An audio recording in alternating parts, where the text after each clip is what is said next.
Hey everybody, welcome back to another episode of the Hybrid Ministry Show. I, as always, am your host, Nick Clayson, thrilled and excited to be with you.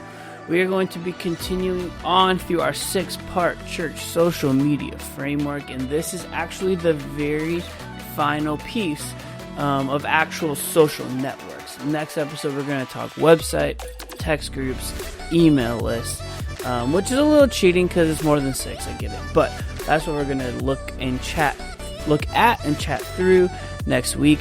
We are going to round it out with Instagram today. Excited to be with you. Before we dive in, would love to encourage you to hop into your podcast app, hit a rating, hit a review. That would be an incredible resource and an incredible gift to us. We would be thrilled if that's something that you would be willing to do. So please take time to do that. Also, we are on YouTube, so hit the show notes for a link to YouTube. If you're watching on YouTube, we're a podcast, so hit the link in the show notes to check out our podcast episode website, hybridministry.xyz.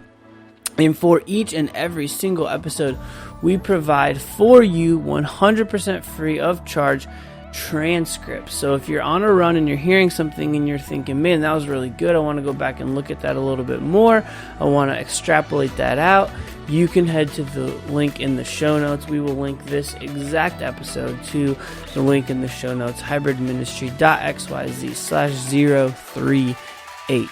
Once again, thrilled to be with you, glad that you guys are here. And without any further ado, let's dive in and start talking about Instagram as a part of your church's 6-step social media framework. All right, let's talk Instagram. So, again, if you did not watch last episode or listen to it, I would definitely recommend going back and doing it. Because in our order, we went YouTube, TikTok, Facebook, Instagram. And the primary reason for putting Facebook ahead of Instagram was I personally have found it easier to start with Facebook, link my 2 accounts, Instagram and Facebook. On the Facebook side, you can try and start linking them through the Instagram side, but you're eventually going to end up over needing to do your Meta Business Suite. And that's just the easiest place to start is Facebook. And so if you're starting from scratch, start with Facebook, but don't abandon or neglect Instagram, because Instagram is actually an incredibly used and popular resource among Americans. So just a couple quick Instagram quick hitter stats before we dive into actual strategy around it. In the U.S., there are 127.2 million Instagram users in the United States in the year 2023 alone. Snapchat, conversely, is at 89.5 and TikTok is at 89.7, according to Statistica.com. I'll link some of this stuff in the show notes. Some other interesting stats and statistics is the age breakdown is that male users are at 51.8%, female users are at 48.2%. The age breakdown on Instagram, 13 to 17-year-olds are 8% of the usage, where 18 to 24-year-olds are at 30.8% of the usage. 25 to 34-year-olds are at 30.3% of the usage. 35 to 44-year-olds are at 15.7% of the usage. 45 to 55-year-olds, 8.4% of the usage. 55 to 64-year-olds, 4.3% of the usage. And then 65 plus are at 2.6% of the usage of people on Instagram. Now, that being said, you can see that the data skews young, but there's a giant spike between the ages of 18 and 35. Again, my guess is, as a church, we did this thing with the Unstuck organization a couple years ago with the church I worked at, and they said it well. They're like, you obviously want to reach all people and be all things to all people. However, you probably also want to kind of hone in on a demographic, and you don't want to pick one over the other, but once you hone in on one, what you do notice a lot of times is that the other demographics are attracted to just you having some sort of vision. And so my guess is that the target demographic that you're attempting to reach, if you're a younger church or if you're going to at least try and reach the next generation with kids and students, is that you're going to want to squarely reach between 18 and 34. Like that is probably your prime shot, and you're probably weak on that 18 to 25, 18 to 30 pre-kid spot. And the reason I know that is because just about every church in America is actually kind of weak at that. However, I think that is still squarely a good demographic to be targeting and trying to go after. All right. Some other quick Instagram stats. Instagram story daily active users are at 500 million plus. The number of businesses on Instagram are 200 million plus.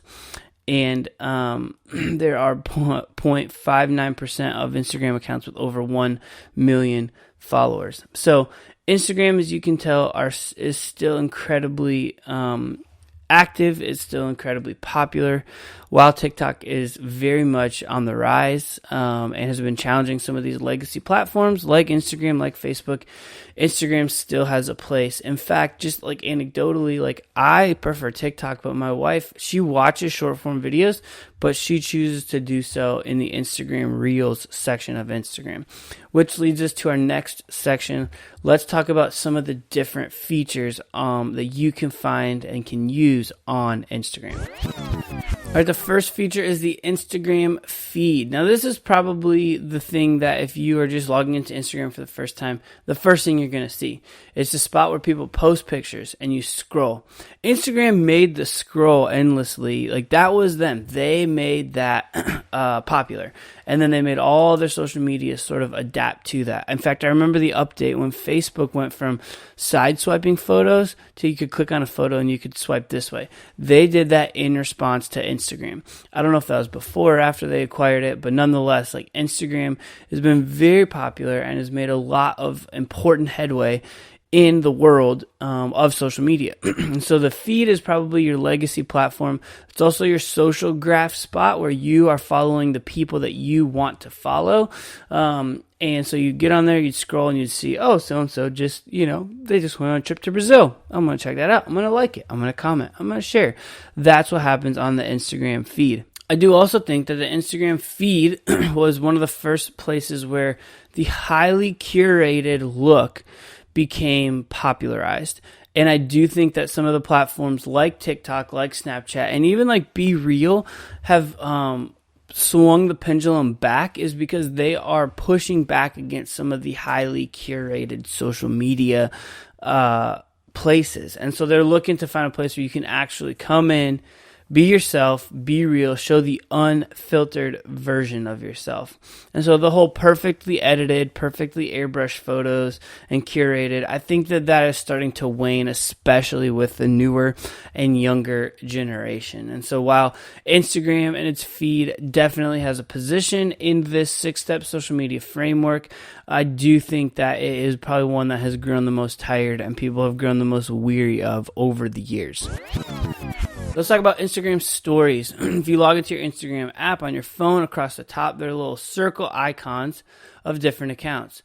And if you navigate onto an account and there's a little purple or pink, the Instagram gradient ring around it, that indicates that they have a story. Well, when you log into your app, immediately right across the top, if there are icons up there, almost inevitably, that means that those people have used their stories. So that was made popular by the social media Snapchat. It was an idea that you could post something that would last for 24 hours. And so a lot of video, a lot more unfiltered, a lot less curated, a lot more behind the scenes, a lot more just real life. And Instagram Stories was an amazing platform and one that I think a lot of churches took advantage of and honestly can still take advantage of. I think, for example, a really great strategy is to just hand that over to someone on your staff once a week and have them do a day in the life, a takeover Tuesday. We do it on Wednesdays because that's our ministry night at our church. And so someone is in charge of taking over the Instagram account either, on a Wednesday all day during the day to lead into Wednesday night coming up for students or whatever. So I think Instagram stories have grown in popularity. Statistic I have here says that approximately 86% of Instagram users access their stories on a daily basis. So it's still a very popular feature and still one that's very much widely being used by Instagram users today. Let's talk about Instagram Reels. The reason most of us are here, especially in 2022, with short form video content. Instagram also stole another feature, just like they stole stories from Snapchat. They stole Reels and that idea from the popular app TikTok. Instagram introduced Reels into their platform in August of 2020. It's the same basic premise of what you get on TikTok. Scroll endlessly, use trending sounds, do silly dances. One thing that's interesting to note is about a year ago or 6 months ago or so, Instagram recently converted every single video on their platform from whatever it was over to a reel. So for example, I don't know if you remember, there's this platform called IGTV, Instagram TV. They're trying to kind of go after YouTube and the long form video pieces. However, they went for vertical where YouTube was still focusing on horizontal. Every one of my, and I went in on IGTV when it was new. I used it a lot personally. I used it a lot in my ministry. They've converted all of those IGTV videos over to Reels. So they don't sit under an IGTV tab anymore or over in an IGTV app, which was its own thing, which not sure why Instagram felt the need to add a whole nother app that you could still access through their normal app. Nonetheless, I digress. But now you can still find old legacy IGTV videos sitting under your Instagram Reels tab. That's where all of those have been converted, and now that's where they sit. So, Instagram Reels has become very popularized, and Instagram has gone in to say that we are about Reels now. This is our thing. They have recently come out with a little algorithm shift and saying that they do want to push photos again, not just Reels. And so we'll dive into the Instagram algorithm change in a future episode, but for now, still know that in 2023, I think your strategy should be short form video content, and that does definitely and very much include Instagram Reels. Let's talk best and worst content strategies for Instagram. Here are 3 do's on Instagram. Do, number 1, do post pictures of people in your church congregation. A couple of years ago, Brady Shear went out and did this study. It was just an anecdotal study, but he took a cell phone and then he hired a photographer, and they took pictures in the same day. And the people could not really tell the difference between the cell phone photos and the actual like professionally graded photos. The point and the premise of that is that in your pocket, you have the power of an incredibly strong camera that you can use to take photos of people in your church congregation. So take on a Sunday morning, on a Wednesday night, whenever your primary meeting time is, take those photos, post them, and use them on the feed. That can almost be your entire content strategy for on the feed. Now, there is a probably decent chance that you already have some sort of rhythm with a photographer, whether it be volunteers or whatever, who are regularly taking photos for you. Keep that going. I still think that pictures of people with smiling faces posted on your social media is still a relevant, meaningful, and purposeful content strategy in 2023. Content strategy number 2 is repost your Reels. So what I mean by that is, like we said, Instagram is all in on short form video content here in 2023. When you go to post a Reel, you have an option to either add it to the feed or hide it from your profile grid. Most often, because you've heard me say in past episodes perhaps that I post 3 TikToks/Reels a day. So I don't post all 3 of those to the feed, but I do choose one that I want to post to the feed. So for example, we will often have fun, silly, goofy content, but one of them is going to be serious, and I often choose to post that one to the feed so that more of our church people are seeing it. So use the Instagram post to feed option as a way to supplement your Instagram strategy, especially on your Instagram feed. Also, use some funny content. We talked about this in the YouTube Trends Report, but essentially 63% of Gen Z followed a meme account in the last year, and Gen Z and people on social media are looking for brands and people to repurpose and use funny meme-based, silly kind of content like that. So use that stuff. Use memes in short form video. Use static memes. We do a meme Monday, and I think that there's a market for that, even if you're not a youth ministry. So don't be afraid to be funny. Don't be afraid to lean in and try and create a laugh moment. Here's some things to avoid on Instagram. Avoid announcements and graphics. Okay, those just simply don't perform very well. And people do not get on social media to be announced at or have being told what's coming up next. If all you're doing on your social media is announcing things and reminding people about events, change your strategy.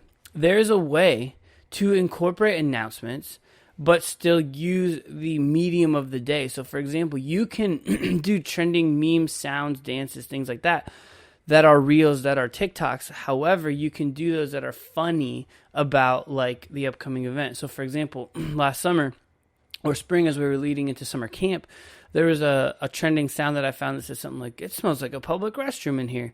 And I just created a thing with like a green screen background, like a cabin type vibe, right? And I said POV, which stands for point of view, POV, middle school boys cabin at camp. And then I posted it, right? That's a camp adjacent announcement. It's different than just a graphic for, hey, sign up for summer camp, right? But it still gets the point across. So don't just post graphics and announcements. Also, with whatever you do, avoid stock footage. You may now have photos of people. Send someone this week to take photos of people in your church, and boom, you'll have photos of people. Please, while you are getting things up and running on your website or your Instagram, avoid photos of people because it's disingenuous. It's not who your church is. It's not a true representation of the people in your church. It is a paid version of the people in your church. So do not use stock footage, especially on the Instagram feed. What do we do about stories? I would still use stories. And I used to be all in on a story strategy and try and posting something every single day. You still can be, but with as many reels as I post now, I can supplement kind of some of that content. We'll get to that in a minute. But on stories, I would recommend using the Instagram stories editor. You can use things like the question sticker. You can use things like the poll sticker, the link sticker, which is an amazing resource to have. The emoji slider tool, like how much do you like this, all the way up, all the way down. Countdowns, you can do takeovers, like I said. You can spam your stories during big events. Spam is just a term where like you just overwhelm it. You have so many little dots across the top. You can give it over to a friend, a volunteer, a student to post to make it feel like you are in the moment of the event. You can also kind of create a little bit of FOMO with that. So I would definitely recommend still using and utilizing your Instagram stories feature. It's a place where you can post content that doesn't have to go on your feed and kind of like live there forever. Finally, Instagram Reels. You know that my preferred strategy personally is to post 3 Instagram Reels a day. And when I say Instagram Reels, often I post it in TikTok first. Then I copy the link. Then I go to a browser that says download TikTok video without watermark. Paste the link in there, download it, and then I go post it over to Instagram, Facebook, and YouTube Shorts. Yes, that is a lot of manual work, and very recently, and we're going to do a review on this here soon, I've come across a posting tool for you, and so right now I'm trying a third-party service, and I don't like it very much, and I'll tell you why in a minute. In a future episode, I'm going to also try posting some stuff through the native apps of TikTok, of the Meta Business Suite, to see if that does anything for me. However, I'm just going to be honest with you. I like posting in live time. Yeah, sometimes it's annoying because I'm reminded I have to do it and it pops up at a very inconvenient time. But I still like that idea, and I can edit things right on my phone that way. Otherwise, I have to do all of my editing, 100% of my editing in like computer software and save it to a hard drive somewhere to access it later. And that's sometimes a little bit inconvenient. But you should be leaning into Instagram Reel content. You can use it to supplement what goes on your feed. You can use it to supplement what goes in your stories. And I would definitely recommend going all in on it. So just a quick reminder and recap what I do and what I use on my personal Instagram at our church is we do a Meme Monday, which are photos on the feed. We do a Tuesday message recap from the previous Wednesday. Remember, we're a student ministry. That's a reel. I also post that to my feed. Wednesday night, I do either a carousel post of 10 photos of students or a highlight video of that night and post that to the feed. If I don't post the video to the feed, it's because I posted photos, but I'm still posting the reel. Thursday, we do a recap video of the message from the night before. And then on Friday, I like to do a photo dump of the Wednesday. So that's if I don't do it on Wednesday, I'll save it for Friday and do a photo dump there on Friday. Then I'll intermix different story stuff, like mostly just reel stuff. Things, honestly, I go to reels, things that don't perform super well, and I repost them to my story so that people still see them. And then I'll do a takeover once a week. And that's primarily our Instagram strategy for now. So most of it's kind of built out and happening over in Instagram Reels. A few things on feed to make sure that we're still showing up, and stories, but the most of it's all kind of happening Reels. And you look here, like we do a photo dump and a meme post. And that's basically it for like static photo posts. So, hey, well, once again, thanks for sticking around to the end of the episode. Hey to all of you on YouTube. Hello to all of you listening in your earbuds on a run. So glad that you joined us. We are done with social media. We have one final area. We're going to focus on website and text messaging and email, and how do those all work together with social media, and then we're going to put it all together. So join us in the next episode.